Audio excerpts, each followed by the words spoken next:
It's time for today's episode of the UGA Sports Live Podcast, recorded in front of a slightly tipsy studio audience at world-famous Champy's Fried Chicken. We will have the latest on Georgia Bulldogs football, basketball, and recruiting. Watch live and send us your questions on the 11 Alive Sports page on Facebook. Be advised this podcast is off the record and not safe for work. Also, be sure to subscribe to the UGA Sports Live Podcast on iTunes and Google Play. Hello, everybody. Welcome to the UGA Sports Live Podcast. I am your host, Roddy DeBulsey, joined by former Georgia head coach, Hall of Fame inductee Jim Donnan, the main reason tuning in.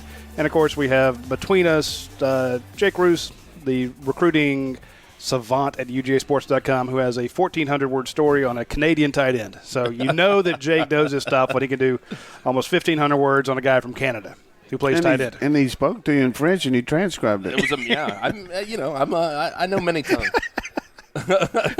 Yeah, well, we've heard that before. Sacre bleu. Anyway, we have a great show for you. We're going to recap G-Day, recap all the recruiting events. We had the Giants Rivals Camp last Friday. We had a lot from that. Tons of recruits in for Saturday for the G-Day game. We have all our thoughts on the G-Day game. But most importantly, we want to get to your questions. So go ahead, start sending your questions in. We'll try to get to as many of them as possible. Ask multiple questions. There's no limit. There's no cost to it, so do whatever you need to. But in order to get your questions answered, do us a favor and just hit the like button on that 11 Live Facebook page. We're on their page. They let us come on. They sacrifice their credibility to let us on the show, and we really appreciate that. And speaking of folks who let us in, we're here at Champy's on Baxter Street. We've got the fried catfish plate in front of us, a fantastic meal. It came with hush puppies. Those didn't last very long, so they had to bring us more hush puppies. Those are like little addictive balls of happiness. So if you get a chance, swing by Champy's here on Baxter Street and grab the fried catfish basket. I know Coach Donnan enjoys it. Jake and we had to move it to my side so Jake and Coach Donnan didn't eat throughout the entire show. So I'm guarding it down here because it's safe in my hands. Also want to shout out to Athens Ford, a big sponsor of our show. Aaron Overhead Doors, Ryan Lucia and the folks out there, big sponsors of the show and our website, UGAsports.com. Of course, Your Pie, who's up to 60 locations now. Academia Brewing Company, we're going to be knocking back some of their beers during the show. And, of course, Cable East, Robert Wall out in Statham. Thank you for sponsoring the show, even though you have no good reason to do it. We still appreciate it. Of course, if you get a chance, also swing by 365 Game Day. If you need some Georgia gear. If you didn't have any cool gear for the rain that came down at G-Day, that lets you know you need to stop by 365 Game Day and pick up some gear. This is not complicated, so do it. Coach, I'm going to jump right into G-Day, and I want to get your thoughts upon watching G-Day, your overall take, if you would. Going into the game, Roddy, I was really interested to see how certain individuals handle the actual game itself. It's a different ball game out there with all the fans and the organization and everything. And then I was also looking to see, what the format would be, whether we would really stress passing, which is easier to do without, getting somebody hurt than just pounding the rock all day. So I was glad to see him put the ball in the air, and I was glad to see some of these defensive backs that we've talked about on our show throughout the 4 weeks that we've talked about spring really break on the ball well and cover guys extremely well. And just so I won't forget it, some people are talking about the pass rush and everything. You got to remember. That was me. Well, you got to remember, you among others, but yeah. You have all kind of protections you can use, but when you have 5 linemen blocking and you have a chance to have the back too, so that's 6.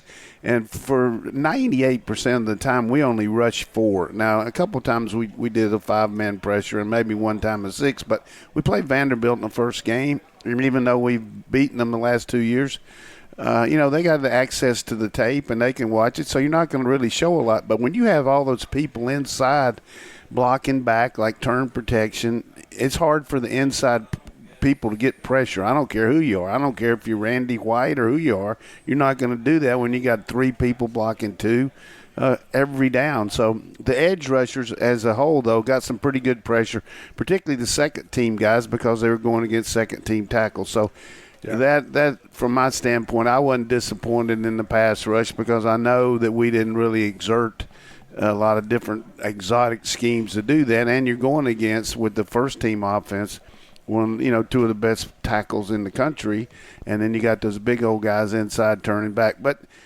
to answer it really succinctly, I was happy with the second and third quarterbacks. I liked the way they operated, and I was happy that our kicking game continues to be a real force. When you look back to the Texas loss, some things that hurt us in that game were lack of secondary continuity without Baker, without the pass rush of Walker.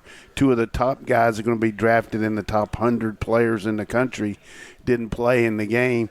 And our kicking game was the worst it's been under Kirby Smart. The bad punt, the bad snap, the missed field goal, everything about our kicking game hurt us. So all those things to me were glorified in this game compared to how it hurt us against Texas. Our kicking game looked good, and our athleticism stood out to me. Like I told you when last week's show, when you leave the stadium, you're going to be marveling at how our kids look in their uniforms, the way they can run and hit. So that's a pretty quick synopsis of it. But, I would give the best part, nobody hurt, but I would give our staff a good plus for organization during the game, the way we had different guys calling plays on one side than normal, with McGee and Hankton calling for one team, and then the other team was Coley, but and then Schumann and Lanning. But I thought the organization was great, and for that many people to come out in that kind of weather, I mean, testament to Kirby and what this program's all about. Chad McIvory with a good question for you. He says, Coach, did you have a mouth-watering performer, anybody that really stood out to you on G-Day? Well, it's hard for me to have one right now when that catfish is sitting right there. That's just why we keep it on this end of the table. I just thought Cade Mays really played extremely well. Cade and Salyer and certainly Cleveland's up there now. They're all fighting for that position because Kenley keeps hanging on at left guard and now has really developed into a heck of a player. When you ask the team – any of the coaches around, one of the first guys they mentioned is Kenley. But I thought Mays just showed me the kind of footwork and watching the tape over after the game. I thought he really had a big game Saturday, and he always makes my mouth water. He's a really good kid. All those kids are on the O-line are just, they walk up and yes, sir, and really nice guys, but they're really physical and I would say that, and the way Webb played at Star was something that made me feel like I could eat another piece of catfish. I know I wasn't asked, but I was going to jump in with Mark Webb. Mark Webb was everywhere. I think I texted a couple people during the middle of the game. I'm like, he's knocking down passes. He's making tackles. He is flying everywhere. I didn't think that he would get the start over Devad Wilson. I thought that was Devad's spot. Well, I think – I'm just going to interject. I think part of that was the fact that Kirby Smart has a nice name for what he is. He's smart. You go with the upperclassman in a situation like that good in point. the game. Very good point. In the same way with Ben, because it's been going back and forth, and I think all three of those guys can play guard, and Mays and Salyer can play tackle. But I think the one thing about Webb that's personified is the fact that when they give those hustle awards out like they did today, and I don't know if you saw those that they've been Coffee announced. County Hustle Award, yep. But he ended up being, and they don't give those out lightly, so the fact that he was chosen as a defensive guy for the spring shows you that he's really competing and playing day in and day out, and that's a tough position to play because you got to be a run support guy, you got to cover, you got to get lined up, and I think this transition he's made has been really good from receiver to defensive back, and but overall I would just say there's people in the country that would really – I don't know what they would do to get something like that, but our corner situation is stronger than 3 rows of wild onions. Exactly. Well, it's stronger than bridge cable. You mentioned last week. It's stronger than Aunt Mary's breath. It's strong. So you're saying it's strong, Coach? Yeah. Don't you think? I mean, no, I agree. How about Daniels and Stevenson? They're the backup corners. And especially when you think of how far they've come from when these guys arrived. I mean, that was one of the big concerns when the staff hit Athens was the depth in those positions. Juwan Briscoe. Remember, Kirby called him out in press conferences. Really I mean, he wasn't holding back. He's like, we are terrible in the offensive line, and we are not any good, in the secondary, and now that's flipped. And I mentioned last week you talked about some of the speed, and we mentioned the speedy guys at cornerback. I did a guide to the game after talking to some people Thursday after practice and mentioned watch Georgia's cornerbacks. You got two legitimate track stars in Eric Stokes and Tyson Campbell, playing your two corner spots. Behind them you have Tariq Stevenson, DJ Daniel, two guys you fought like heck for. Tariq McGee can get over there and lay the wood. Speed didn't even play because of an injury, so that's another guy that I like, and his size and his thing like. But you talk about track stars. Mathis has those kind of speed times in high school too. I mean, look at that guy; he can motor now. That was going to be the guy that I pointed to. Not necessarily having he didn't have a. Perfect, I didn't know he was that fast. He didn't have a perfect day, certainly by any stretch of the imagination. But did he perform better than I thought he would, based on what we saw through the practices? Yeah, I thought so. I also didn't realize he had a cannon for an arm. Yeah, no doubt, no doubt. We don't know where it's going. I mean, he's only been here 70 days. I mean, he's running the whole offense. They did all that stuff. Yeah. He got the signals. He never looked like, we had to delay a game or anything. I think for him to come out there and play like that, and then, of course, Bennett, everybody wants to find out what he can't do instead of what he can. It's pretty obvious that some of the throws he made, stepping up right in the pocket and drilling in there, this guy's got a live arm now. I mean, he really is more than adequate to me to take charge of something would happen to Jake. And some things happened with Jake that they covered. I mean, these guys see those plays all day. It was 1 against 1. They didn't do anything different, and they know the plays. I mean, they read the routes. They were jumping everything. So it's hard to have a great completion day, especially when you're not running. Let me just point this out, and this will be my only coaching point here today. I'll probably come. But when you run the ball over and over, then the play action starts to surface. But when you throw 2 out of every 3 plays and the other team is back on their heels playing pass defense and they're on their heels rushing the passer, it's hard to be 50% or better. I'm telling you now. Well, not only that, there were also a couple drops too. So if you want to, if we talked about who did well, we can point out some issues that the team had. I was thinking there was no pass rush. Them all, man. Well, I was thinking there was no pass rush, and you pointed out, they're outnumbered. But there were a couple passes that hit guys in the hands. Now, it was a cold day. It was a rainy day. The rain had stopped by the time the game got underway, but there were a couple that some of those wide receivers would like to get back. What always bugs me is we blame the quarterback for a pass that hits a guy in the hands. That's not the quarterback's fault. To me, it almost shouldn't be an incompletion. It should be called a drop. Who blames that? Who blames the quarterback for that? Everybody. Really? Yeah. I mean, it's like, oh, my God, he didn't have a hit. You'll see only a 50% completion rate. Well, how many? There were 3 balls dropped, that this quarterback threw. All of a sudden, that puts him at like a 65%, completion rate. So it changes, and it's hard to look good against yourself. Well, that was going to be my point. It's hard to if they go look out great, there and look. If an offense had walked up and down the field, then they'd be worried about it. And then the same thing, but. It's a tight-fit game. We went down to the last play of the game, and I tell you, I was impressed with Mathis that he could roll out and not eat that one and, go. He threw it up for grabs, and what a play on the ball DJ Daniel made. I mean, this guy looks to me, he's smooth as a baby's ankles back there. The way he just moves around and quick and can break on the ball, and then Stevenson is a little more aggressive at this point. He just out of high school, but he really is a guy that's got a lot of confidence in himself. Those kids from South Florida. Miami swag. I mean, that's what they come in there with. They've been playing organized football since they're 6 years old. They love to get out there and compete, and we got Stevenson, Campbell, and DeVod. Those are 3 guys that could play for anybody, as far as being recruited. So I think all of these guys are going to really help our secondary. And then the other guy that I forgot to mention that I told you that I thought was having a really good spring is a kid from Texas. The defensive back Scene was just led the team in tackles. He was on the scene. Yeah, no doubt. And he is physical and aggressive. And you always hear Kirby and all these breakdowns and everything talking about, hey, they got to learn, they got to do this, but you never hear that much about him.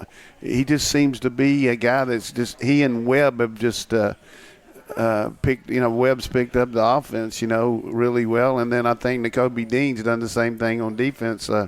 He's another guy just stepped right in there. But we're playing a lot of nickel coverage the other day. That was our nickel look the whole game because our offense was just running, three wides and a tight end the whole day. And I thought Warner did some really good things too. Lewis Seen definitely, I think that had to make an impression as well on those Texas kids that were there. Jalen Kimber, obviously, and then you picked up the commitment from Akinola Ogunbiyi. Wait. So they picked up a commitment from who? Akinola Ogunbiyi. Say it again. Akinola Ogunbiyi. How many times have you practiced that before the show? I have been working on it, okay? Well, you definitely must know something about that guy because you told us about everybody when nobody knew him from a jar of Vicks Vapor Rub. I made fun of you 2 weeks ago for predicting him committing on G-Day. Now I look like an idiot. Thanks. Well, what can I say, man? You're on fire, man. We'll dive into recruiting pretty heavily because there's a bunch to talk about there. Yeah. But let's stick with G-Day real quick. Chris Metcalf says, Coach, do you have any concerns leaving G-Day? We talked about a lot of good things that happened. Anything that caught your eye as maybe something they got to work on here moving forward? Well, I have some concerns about how quickly Zamir can get in there and be, and feel good about it. He certainly looks good the days I've watched him in practice a little bit that he let him do. But, we need 3 or 4 guys back there. Harrian's doing a good job. Swift looks great. Cook's a lot bigger. But, hopefully that would be something that the health of him and also David Marshall, coming back after a serious ankle injury. So if those 2 guys come out there along with Rochester, you add those 3 to that team, boy, that's pretty good. Then you add Cager and Pickens, hopefully, to our receiving core, which looks a little bit thin as far as depth, but I think the first 4 or 5 are right there, But we play so many more receivers than a lot of teams do. But, we're going to lose 3 receivers that 2 of them are probably going to go in the top 100, in McCole and Ridley. So hopefully these receivers will keep doing the job. I thought Holloman had a good spring when Simmons did too. And, Landers is a little bit up and down right now, but he hadn't had a lot of exposure. He hadn't been out there, so he'll get better at it. And they're going against decent players, ultimate competition out there. They won't play until we play Alabama. Hopefully, whoever it is in the SEC championship, I hope we can get there, and I hope they can. We're not going to play against anybody better in the secondary in practice than in the game than we practice against, I don't think. All right. Do you? Who? Not much. No. Who? Not on the schedule. Florida loses. No, I was thinking Florida. No, Florida Texas loses A&M, a lot of their guys, don't they? Don't they lose a lot of their secondary guys? Auburn's got 2 good defensive. I can name 2 guys in Auburn's secondary, but I can't name more than that. Doesn't mean they're not there. It's just I just feel like when you think of those legendary secondaries that you're going to face this year, the day-to-day competition there. But I know Murray State's loaded, but all right. So I went right by you. No, Murray State. Sorry, I was trying to find this question from Brent Tucker. But because not only does he have a question, but he shouts out Champions as well. He said, stopped in the Champions after G-Day was great as always. Way to go. Do you think spring was a make-or-break time for Landers to cement himself in the wide receiver rotation for significant playing time in the upcoming season? Some elite talent coming in the summer. Lawrence only Cager, a 5-star.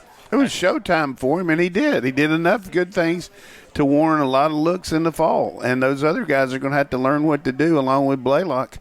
They're going to come in here in June, and they're going to have to figure out how to get lined up and run their routes and do all that. He got an inordinate amount of play just because he deserved it, plus the fact that 3 guys left, Godwin, 4 counting. Nada. Counting 25, the slot. Who was the guy? Akil Crumpton. Yeah, so there's 4 less guys in spring practice that he had to wait in line for.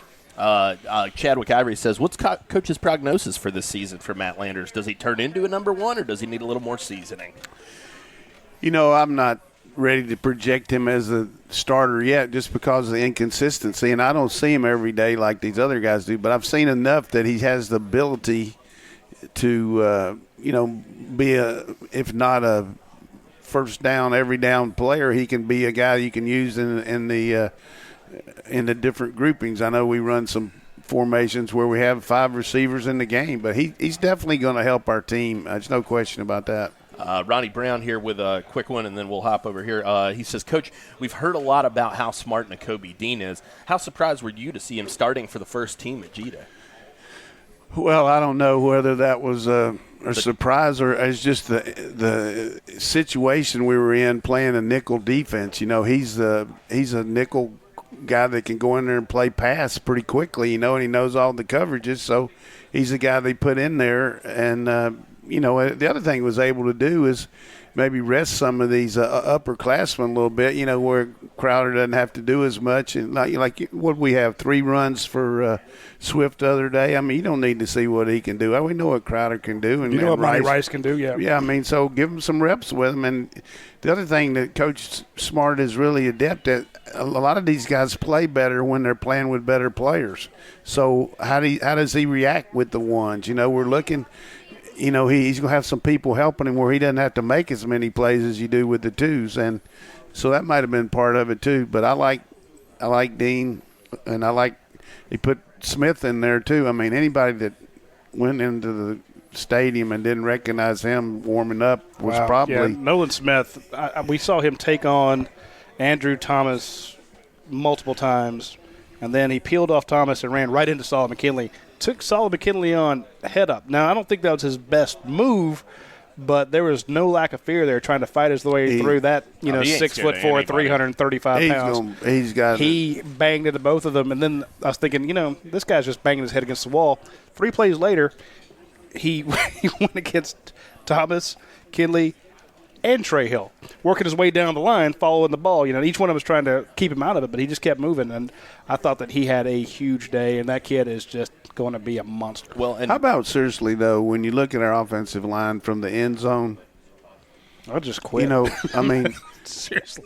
The one thing that's overwhelming to me, and one of the days I went out there, I met some of our ex-players that were there. Robert Edwards and Terrence were there one day, so I went over there for just a little while.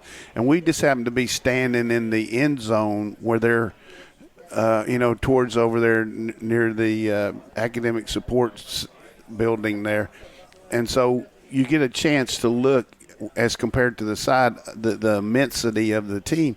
And I'm looking from the standpoint, if I'm a defensive back trying to read what's going on with these big old guys lined up there, it really hurts you as far as your reads because you just don't see a lot of lanes in there. I mean, nothing tilts like this. I mean, all of them got height, width, and it's tough to read that stuff. And I really think that's going to enhance our play-action passing game and our runs from the standpoint of a guy like Cook. Remember that guy that played at Oregon State a few years ago and then played for the Falcons? He would just go up in there and they get lost in the shuffle and then make those breaks. I think we're going to get a lot of big runs this year off of just our size and girth in there just because these guys are so big. I knew they were big, but seeing them in person from behind, you really get a good shot of just how immense they are, not to mention – the thighs on Hill, which always just makes my mouth water even more because I think he might have increased them a little bit. But he really has some unbelievable quickness now. He does. He can move. He has got the deftness to go with his power in there that really helps you a little bit. We run some misdirection stuff, and he can shuffle his feet and go back. I like that, and I always like a center that can say, you got a 1 technique on the right shoulder, and then you got a 2 technique set up on the guard, and then the 3 technique is outside the guard. Coach, I can snatch a 3 technique. He can snatch him, man. Yeah. Well, I like the fact that when you see him, if you're that strong safety and you're watching him come out. That means reaching him. I got you. Okay. And you see Isaiah Wilson shows up, 6'7". You think that's bad? Might be 6'8". Well, I'm just saying, try not to give him too much. Then you got a 6'6" Ben Cleveland. Then you got the immovable object that is Trey Hill. Solomon McKinley, who's wide and can fly. He's just a junior too, isn't he? Solomon? Yeah, I believe so. Yeah. I thought for some reason he was going to be a senior, but he's just a junior. We don't have one senior on our offensive line except Ben. Yeah, then you got Ben might just be a redshirt. What is he? Is he a redshirt senior? I think that he did might redshirt. be. And then you got Andrew Thomas. You're looking at him, and that, if you're looking at him head on, that left side of the line to you, which is normally your right tackle, you look at those two towers over there, and you think everything is coming that way. But the funny thing is, the left side of the line, to your right, might actually be just a hair better. And they run behind it all the time, and you're like, they're going to pound this ball. And all of a sudden, that safety starts creeping up because here comes the run. And to your point, one of my favorite games of all time was Jaquez Rogers at Oregon State just destroying USC on a Thursday night. I watched it was just fascinating. Then he came to Atlanta, did the same thing. So with a James Cook, heck, even DeAndre Swift. I mean, DeAndre's not that biggest guy. He could hide behind those guys. And when he breaks out, his first two steps, he's gone. And you're not really – I mean, that's a good – they're really not – for the fans, they're not trying to hide behind them. It's just the vision. You always hear Kirby talk about, read, eyes, but, get your eyes on the ball, do all that stuff.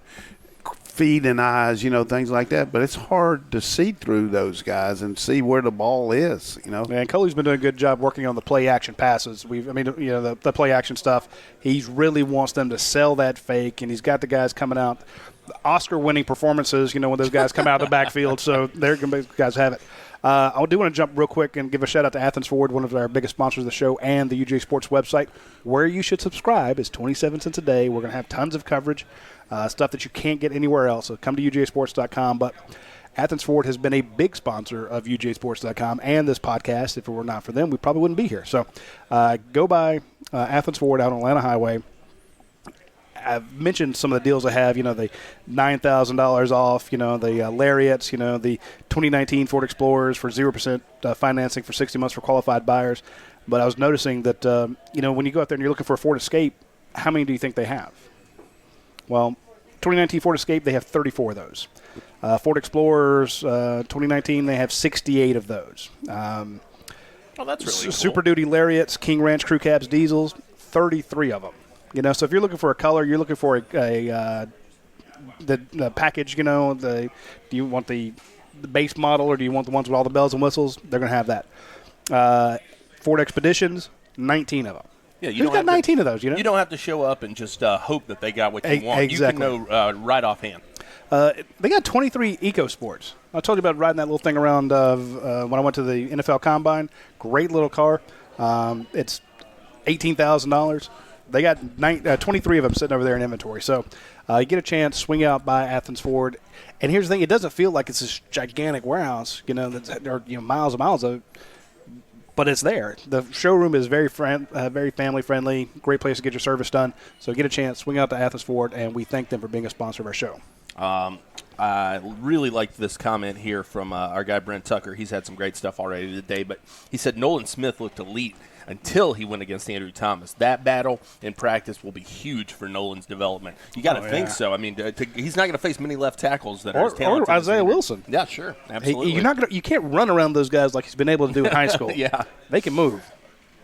Yeah, and I think the other thing that helps us as a football team is being able to practice the pass pro because there's going to be times when you're behind that you got to show what we call show pass, and where you just show the it's not a play action, it's not an RPO.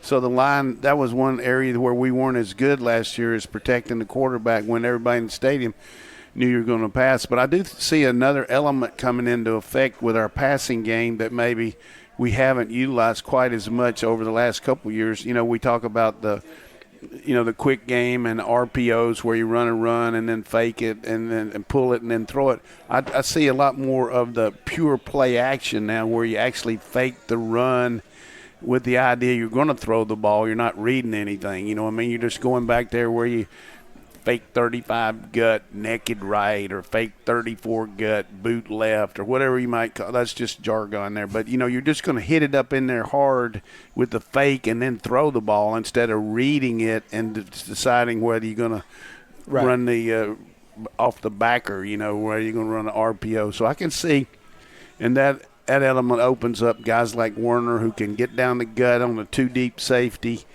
look, split the gash there, or he can go in the flat, or he can misdirect across. So, like we used to call it Charlie 34 wide drag, where he could just go block hard and then go back on the weak side where that weak side backer would go strong and then go underneath him. I think we'll see some of that because our running game is going to be so powerful.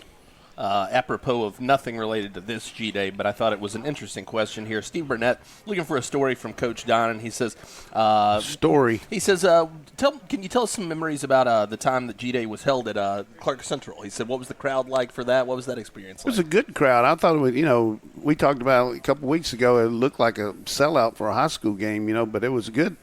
I do remember I was running out there to get on the bus because the guy thought that was handling the transportation thought I was riding over there with somebody else, but I was actually in there talking to a recruit, and I thought we were going to leave at a certain time, and so I was running down there behind the baseball field trying to catch the bus, and and what I was worried about was what I was going to find the place because I didn't know where Clark Central was.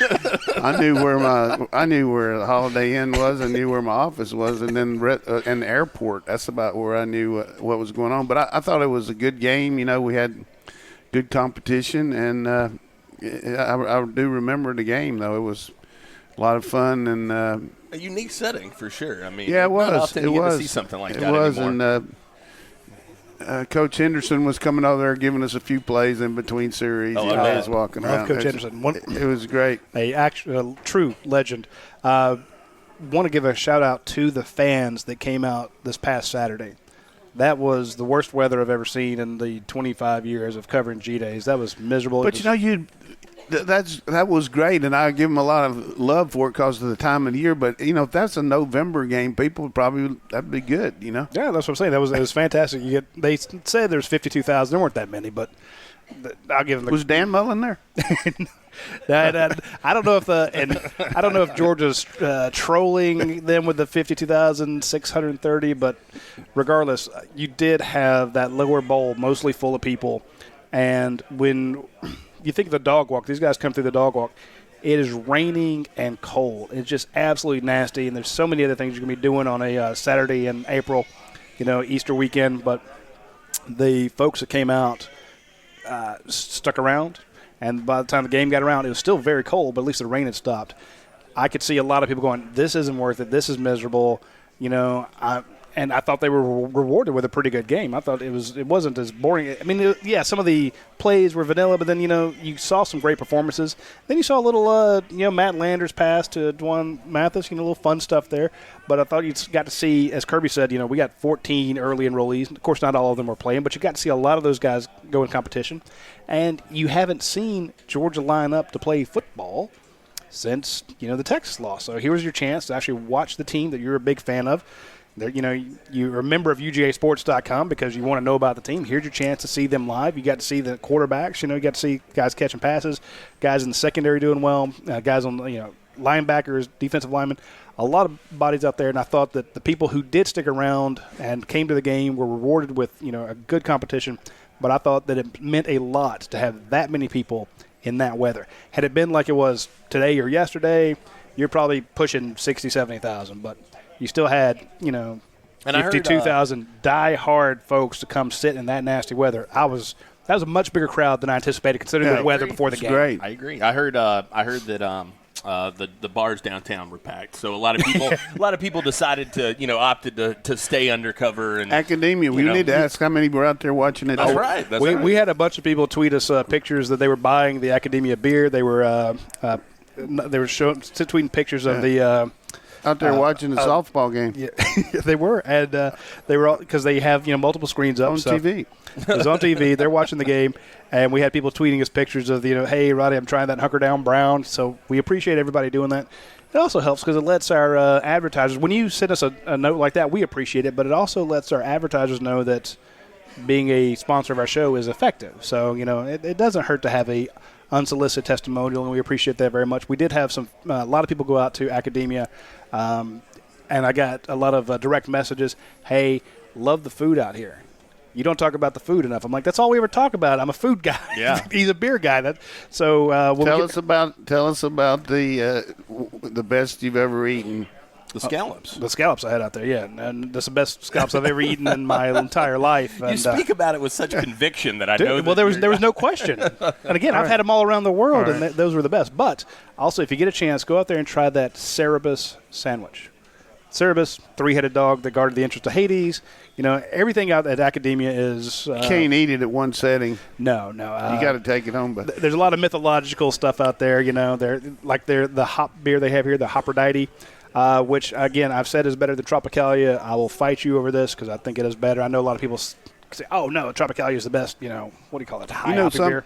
Something else that I really like watching the playback of the game was the interchange and the interaction between Kirby and Maria Taylor out there just talking about the game. And look at this. Yeah, and he was, that's the way he is. I mean, he's excited. But he wants to know what the offense, and it's typical, when the offense lines up something, he's looking while the defense is going to stop it or why it's not, because that's what he looked. But I thought that was a good chance for the fans to see just how totally involved he is in the whole picture of the, everybody talks about him being a defensive coach, but he spends a lot of time with the offense too, which you got to do that if you're the head coach. And I thought that was a good that he broke down a little bit there and, worked with Maria on it. I thought it was good. She did a good job, listening to him and prodding him on too. Maria's one of the best out there. It's funny. Every time I see her, I think back to covering her as a volleyball player, a basketball player, and now she's this gigantic superstar. And I'm like, we both have the same degree. Hers is 10 times more effective than mine. But I'm like, every time she says, I'm like, yep, I'm a UGA graduate too. I'm basically trying to live vicariously through her success, so it makes all the UGA grads look good. So shout out to Maria Taylor for being absolutely fantastic. And I thought that was a good that interplay between the two of them. I think folks got a chance to see, because Kirby always seems so, I don't say dour, but, intense. Stoic, perhaps. Stoic, he'll give a guy a compliment, but then he immediately follows up with, well, I'm not trying to get, be too complimentary here. And he's always kind of tough on him. But then you got to see Kirby Smart, the passion that he has watching his team, because he didn't know what's coming.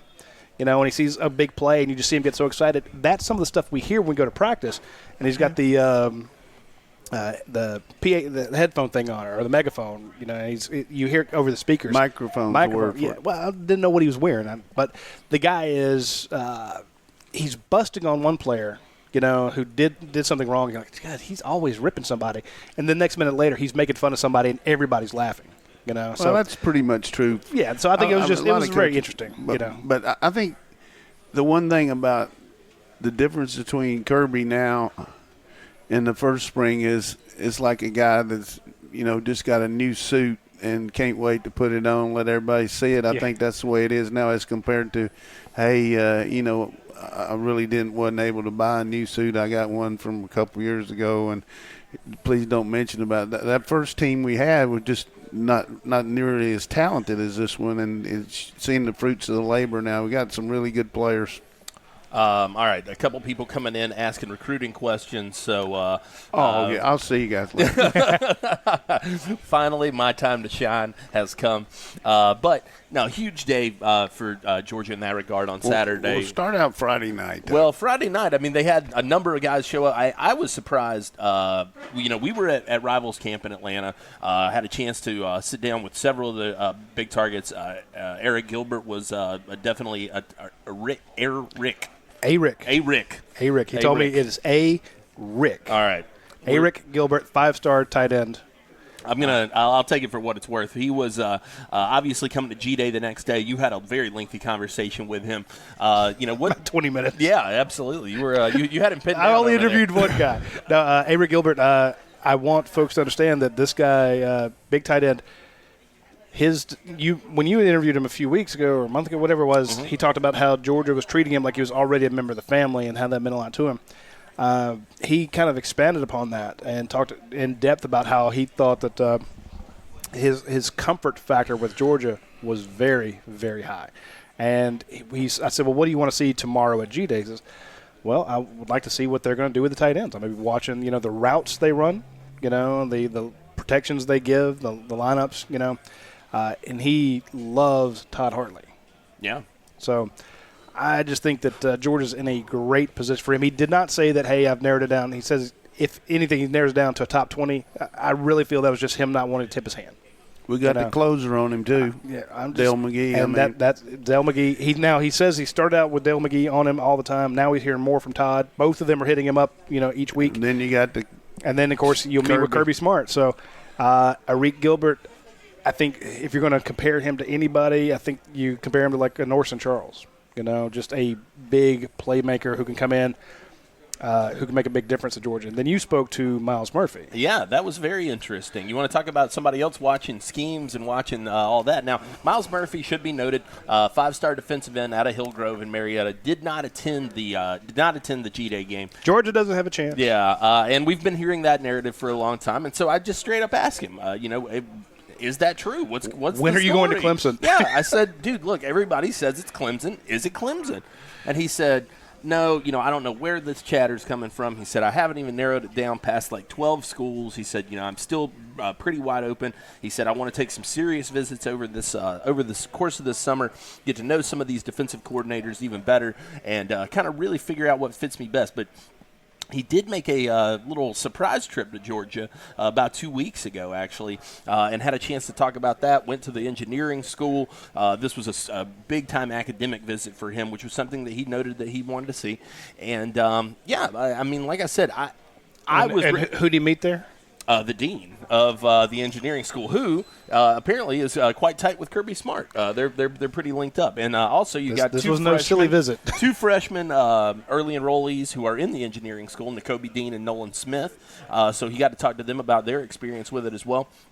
Overall, sounded like Georgia did a really good job with that one, but he did watch the game. This to me, I thought was fascinating. He said, "Look, sometimes, I can be there sitting in the stands, doing the whole handshake things, but I want to watch this game." He had, ACT prep? ACT prep. So he's preparing, for to take one of the big ACT. But he said, I'm going to be watching the game, and I would like the bird's eye view, basically the TV view of watching these plays happen. Sometimes you can't see everything that's going on from the stands. And so, yes, he did not come to G-Day. He had other things to do, but he watched G-Day. He did. And I think that's the most you could hope for. Absolutely. And, that was a situation, like I said, I was ready to send him to Clemson. I thought it was a done deal. Go read what we wrote up with him yesterday, though. He gave a great interview, was very candid in his thoughts, and I think that Georgia may be on better footing than a lot of people have. And if you go back 15, 20 years ago, these things we're talking about right now, nobody had ever been to the school by the time they're going into their senior year. You're hoping you can get them come to camp would be the first time, you know what I mean? Or the G-Day. Now these guys are visiting these places 3 or 4 times. We got Milton in here from California. Now, I would say this. You talking about somebody that passes the eyeball test. Yes, no doubt. That I wasn't going to say when that guy asked me what made my mouth water. But when I saw that kid on the hoof, I thought it was Todd Gurley for a second. Now, you talking about somebody who makes your mouth water and watch the tape on him. It just goes to show you why Coach Smart put Coach McGee out there on the road in January. He went to Texas and saw that one running back. He went out to California to see this kid. He went to at that time we didn't have Hartley until a certain time. He went to Las Vegas to see the tight end. Yep. I mean, we're going around the country after the top priority guys, and then we had that DB in from California too, didn't we? Where was what was the one? Arizona. Arizona, yes. That's right. Yeah, it's out west somewhere. Yeah. It's all together. Way to help me, Robert Barnes with an interesting question here for you, Coach, about recruiting. He says, how do you choose which players you want to take when you have so many top guys wanting to join the team, it seems? Is it first come, first serve, best? Is it about need, best fit? I ask because Georgia seems limited on spots that they can take this year. Well, y'all always got to satisfy the need situation, and that's what happened to us down the stretch last year when we had some guys maybe at defensive back that, we'd already gotten a pretty good situation there, but we needed a tight end, and we took the guy from Brent Seither. Which I don't mean we took him. That was a priority. We had to compete to get him. So the need factor is one thing. Then the overall certain guys you're going to take no matter what. I mean, they're just difference maker guys. You're going to find a way to get them, and then hopefully you can work your numbers. But I think the main thing that we'll do this spring is go out and just get a gauge on how we stand with some of these so-called difference maker guys, and then because we've had a lot of scholarships out, so some guys probably want to commit, and you're just saying, look, we want you, and we want you to keep looking, but we're gonna let you know here after you come to camp if you hadn't been here and we hadn't seen you, because you want to. There's nothing better than eyeball watching a guy, regardless. So, but I would say need is the number one thing, and then you go by position. How you position. Like for us, we lost some receivers pretty quickly that came out early. 2 of them, and then a tight end. So we got to fortify that. So I think that's a pretty good answer on that. Yeah, absolutely. Speaking of difference makers, Ryan Lucia and the guys over at Aaron Overhead Doors. They will make a difference. I'm looking. One of the reviews here I thought was impressive. Someone wrote, after a catastrophic failure of our door and opener. Catastrophic. I don't know what that means, but it sounds bad. It means you can't get in the house. Yeah. I contacted multiple companies. Have you ever tried to get in your house when it wouldn't work and it's raining and you didn't have a key? Yes. I'm teeing you up. No, you're right. I had to replace a window. So I'm just letting you know. I contacted multiple companies for a quote. From the initial phone call to the first appointment, it was clear that I was dealing with a company that values ethics, morals, and fair, reasonable business practices. Now, I don't know. I mean, if Ryan asked me to write a review for his site, I couldn't write one better than that. I don't know that you see many churches that get reviews like that. That's a good point. And this other says, best service from start to finish. The confirmation, service calls to text messages, about my technician on his way. A very courteous, professional, and fast technician. All in all, a great service and a wonderful company. Again, 5-star reviews on Yelp, 5-star reviews on Google, 5-star reviews on the Better Business Bureau. Just a ridiculous number of awards from, the Best of the House Service Award in 2019, Gwinnett Chamber Small Business Award, the Pinnacle Award, 2016, 2017, 2018, 2017, Angie's List Super Service Award. In other words, they get the type of reviews that we at UGASports wish we could get. We'd make up some. Our made-up reviews wouldn't be this good. No, I agree. If we were writing them ourselves, we couldn't do it this well. So if you get a chance, you need any garage door, you're in the North Atlanta area, North Georgia, call Aaron Overhead Doors, 678-960-3360. You can call or text 24 hours a day, 7 days a week. You can request an appointment, and they will come talk to you for free. You can even book online. You can say, hey, I need you to come out this time. They have an online booking thing, so you don't have to call them and go, you're sitting there talking to someone, well, is next Thursday good for you? Oh, well, I don't know, but what about this Wednesday? And you go back and forth. Can you be there between 7 a.m. and 6:37 p.m.? The week of May 19th. No, you actually book online. So that, to me, alone is worth it. I wish I could do that with a certain sliding glass door. Anyway, big shout-out to Aaron Overhead Doors. Gerald Shepard says, how do we stand with tackles Tate Ratledge and Paris Johnson? Obviously, a lot of people have a lot of questions about Paris Johnson, with it being his third official visit this past weekend.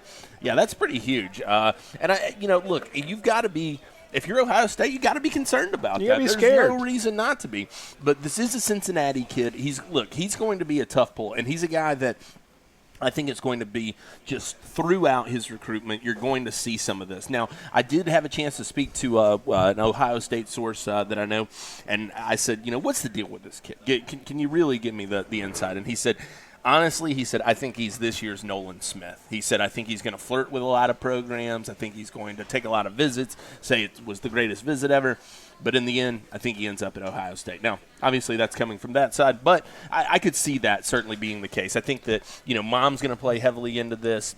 Cincinnati right there, it's tough to pull a kid away from a program like that at this juncture. And I'm not saying Georgia can't. I'm never going to write off Sam Pittman when it comes to an offensive tackle, but Paris will be a hard pull. I think you stand in a great position for Tate Ratledge. I think that he is a guy that we were kind of looking on the commitment radar on Saturday. Would it happen? There was a possibility, we felt. I think that Georgia's just in a tremendous spot for him, and I think that if you're able to add that kid to your tackle class, you get him and Broderick Jones. Hey, and the kid from Texas. Oh yeah, absolutely, absolutely. We barely even talked about the commitment they. But to your point, you could have Broderick Jones, who could be a 5-star offensive tackle. Tate Ratledge, who could be a 5-star. Could be, if he's not, he's still going to be in like the top 60. Mm-hmm. So you got your twin towers at tackle. You take 2 of those, then you get Aki. Let's just call him Aki. Yeah. So you pick up this guard out of Texas. 2 Texas commits in 1 week. I'm going to ask you a question here, and then I'm going to follow it up with a prediction, okay? All right. Is the name of this place Champies? It is. Say yes. Yes. Are we going to get Gilbert and Ratledge? Yes. Yes. That's what I'm saying. I think you get those 2. And again, that's the Champies report. You got 2 top tackles, a 5-star tight end, and then Akinola Ogunbi. I mean, 6'4", 315 pounds. There's a guard who can move. He's your interior lineman. I think take maybe one more interior guy, one more tackle. I think that. You're not going to turn down a Paris. Sure. Ideally, I think that you would want to add a 3rd tackle in the class. If can't get too many tackles, exactly. Especially when you got a chance of maybe Wilson coming out next year if he keeps playing like that. But you got to get your numbers up there. But I think both of those guys get the James Brown Award from the old coach. I feel good. I bet. You should, don't you? Yeah. And again, Georgia is looking. The University of Georgia is looking nationwide. We saw that last week they pulled 2 guys out of Texas. They pulled 3 guys out of Tennessee last year. They got guys coming out of Miami.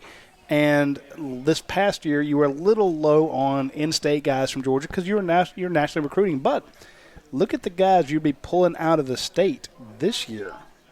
The big names. Yeah.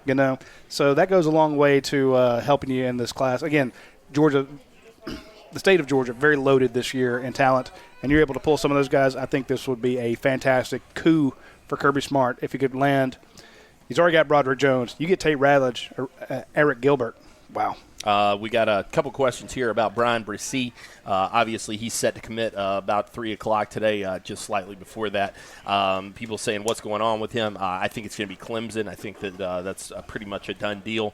He's got the girlfriend going to Clemson, and, the girlfriends are tough to beat, man. So undefeated. I think that's where he's going to end up in the end. He was supposed to come to G-Day originally, ended up canceling that visit. We gave a good run for him. No doubt. You can't get them all, and you're going after the right guys. Absolutely. Eric Godsey says, what are the chances with Kendall Milton? I feel like your chances with Kendall Milton are strong. I think that he's a guy who really wanted to make that trip. He really looked like he was enjoying himself on Saturday as well. Completely engaged. I know Del McGee was all over him for the entirety of the visit. He was there for a long time. Who else was recruiting him while he was here? That would be Nick Chubb and Sony Michelle. So that's pretty strong as well. You know the thing about it's one thing to come to G-Day, but if you get here early enough and you come out to practice, then that really gives you a chance to go into meetings, go through the drills, walk around, and I think that's invaluable when you can get a kid to come by and, from my standpoint, you just kind of talk to them and project yourself behind these guys in the O-line, and the one thing that's pretty vivid to me watching some of these West Coast teams when I was doing TV as compared to here is, and they might have changed some, but the tempo and practice and all that is not, it's just a different style. It's not as physical of football out there, with as much as they throw and everything. And I think it's really kind of a situation where a kid like Milton hadn't seen this kind of environment before, you know what I mean, as far as the competition and practice and all that. And you talk about it in his living room and everything, but then all of a sudden you bring him here and he visualizes it and he sees it right there. And, it's pretty impressive. And the day that I was watching him out there, I was only there for a little while, but he was very much engaged and checking out everything. I mean, you could tell this guy was really, and his dad was too. His dad was all over it. Have you seen his dad? Yeah. I mean, where did he play? That guy right there, I would probably sign him. I would offer him a scholarship. I mean, that guy was big now. I mean, he looked good. Have you seen him? Yeah. I have not, but it was funny. At the Rivals camp that we had on Friday night, we looked up and saw DeAndre Swift's dad and Mark Webb's dad out there. We're like, what are you guys doing out there? I ran into one of them before the game started. They were out there to see Jordan Simmons. Oh, that makes sense. Yeah. Okay, so cool. I thought, again, family. Those guys just love football. They man. do. So they're out there. And I really wanted to have them come down and go, all right, now, we're ranking these guys. Tell me what you think. Because, I mean, Eric Swift, that's another guy to sign up. And so, it's 3rd and 1. Give it to Eric. DeAndre Swift. Give it to DeAndre. Yeah, all he's got to do DeAndre is Swift. Really are excited. You got him with speed, Eric Stokes. I tell you, that DeAndre Stokes is really a player. He's pretty badass.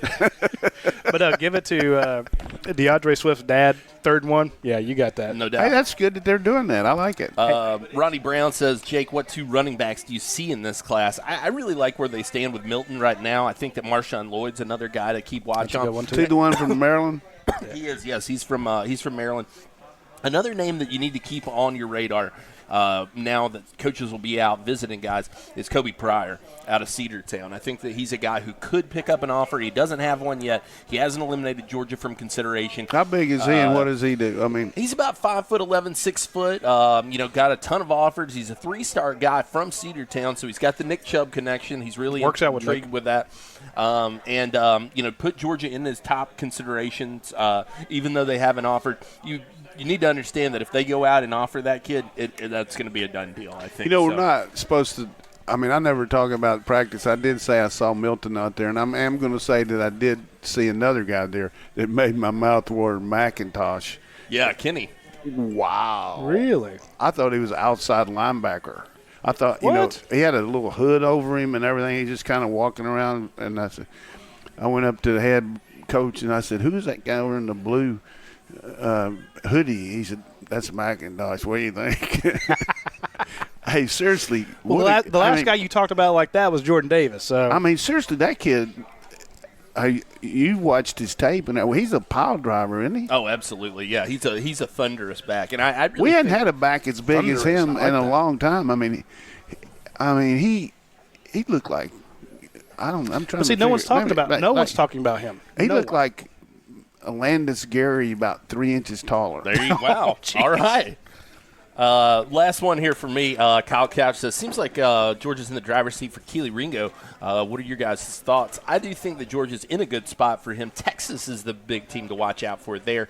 And obviously there's, again, some distance factors to overcome. You just don't necessarily have quite that legacy at the defensive back spot yet that you do at running back. I think you can pull nationally for any spot, really. But pulling a kid like that all the way from Arizona is going to be very tough. Here's the point, though. When we bring it up every week, UCLA, USC struggling. Arizona State, both got new coaches trying to turn it around. You're going in there and hitting the hot spots. I mean, I really like the way that Coach Warren is getting out there after all these national recruits. And you look at the guys that are playing for us right now, we got one guy starting at corner for us in the 2 deep that's from Georgia, Stokes. We got one guy in the secondary at safety that's LeCount. So we got guys from all over back there, but we got speed, quickness, and you got to understand that if you got a coach like Smart that's put them in the pros, they're looking to come here now. Absolutely. I think you can get him. There's just a lot of stops between Arizona and Athens, so the competition will be great. Can Georgia pull him? Absolutely. So, but this is something we just need to keep our eye on.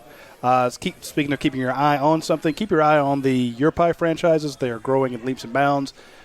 Reached out to Drew French the other day. I had a question for him. Somebody thinking of opening up some franchises. Will you give me free pizza? Yeah. Well, I asked him if he had the card. I'm like, where is it? I'm like, hey, come on, man. Where's my deal? I'd been saying that they had 60 locations with 50 coming. Yet there were well over 60 now. So they're getting close to 70 different locations open. And that's because people love it. You go out there, you walk up to the counter, they ask you what type of crust you want. They can make gluten-free. They have white wheat, others. Put the sauce on it, put whatever toppings you want. They turn around, they throw it in that cool oven that gets that perfect crust. You pay, you go get your drink. They always have those big drink machines. Great beer on tap at most of these places. Most of them have they'll have Academia beer. They'll have Creature Comforts. A lot of local breweries around them. And by the time you go sit down, here comes somebody to hand you your pizza. So it's a fantastic system. a great supporter of UGAsports.com, which is most important. You know, it doesn't matter that they're making millions of people happy, but you talk about a great supporter of UGA Sports. How long you been on with us? 40 years. Hey, so ask Roddy questions. Do you come all the way from Cleveland, Tennessee to eat? Ask him something you want to know about. All right. Well, what I want to know, that Tate Ratledge or the Ohio State kid, it's not either or. They would take both. they would take both. Oh, of they them. would definitely take both of those kids. Absolutely. And Sam Pittman would throw a party. Yeah. You'd see Pittman's unbelievable when he gets on there. It would be. He might actually have a conniption. Oh, well, Terry with the big projection there. Terry predicted All right, Georgia all pulls right. down both. Could you imagine that 3-tackle class, Broderick Jones, Tate Ratledge, and Paris? That would you want to That's talk good. about these people coming out of the woodworks about the bagman talk? That's boy, you want to upset some people. That's Hey, now if you go back to one of my first 3-2-1 of the Kirby Smart era when he started getting recruits, I told Georgia fans, be ready, it's coming. Kirby Smart's going to be very effective on the recruiting trail, and the minute you are effective, it doesn't. They said once you have any sort of success, everyone's going to accuse you of cheating. Don't take it personally. Just enjoy the recruits coming, and it happens. So because we saw this with Akinola, how could he decommit from Texas A&M, and why is he going all the way out to Georgia? Did you hear the visit he had? Did you talk to him? The kid loved it here. He's coming to play for Sam Pittman, who's putting guys in the NFL. These players hang out with Sam Pittman. They love the guy. yeah. It's the guy sells himself. And there were players last year that basically said, my only interest in Georgia, because it's from out of state, is Sam Pittman. Aki said that. It was nothing mean about the university. They just said the biggest selling point is Sam Pittman. So, Well, you get them here with him, and then once they get here, Yeah, they absolutely. see everything else. And, but my point being, so some pretty good scenery around here. I mean, there's some There different things. But there is. Not that it was that way Saturday, but you bring him back in the summer and let him walk down with the boys downtown. And it's funny how many of them decide to come. Anyway, I think that's all the time we have for this week's show. Do you got anything else? No, let's wrap it up. All right, folks. Everybody, thanks so much for tuning in. We will be back next Tuesday with more recruiting updates, more team updates, all sorts of good tidbits. And, of course, we will answer your questions. Big shout-out to all our sponsors. And be sure to tune in next Tuesday at noon, UGAsports.com, live on 11 Live's Facebook page. Thank you. That's it for this episode of the UGA Sports Live Podcast. Tune in next week for more Georgia Bulldogs news and notes from Athens.